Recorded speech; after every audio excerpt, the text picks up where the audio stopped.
Hey everyone, this week's Clear the Clutter with Christine is about backstock. I actually had someone comment and ask me to do a video explaining what backstock is and how to store it. So in the past year, our normal backstock would have been paper towel, toilet paper, disinfecting wipes.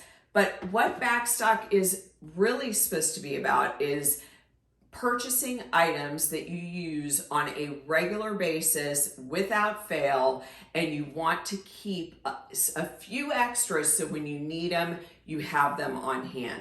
What backstock is not is just because you have a membership to a big box store, you go in and buy 12 jars of spaghetti sauce and you come home and have no place to store it.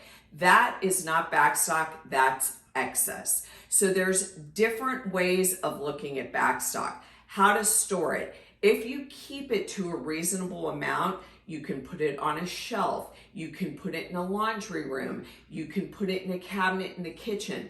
But if you have too much of anything, that's when it becomes a problem on how to store it. So now that we are entering a new phase and the past year is over, really look at your backstock and see what you have and see what you can purge or donate.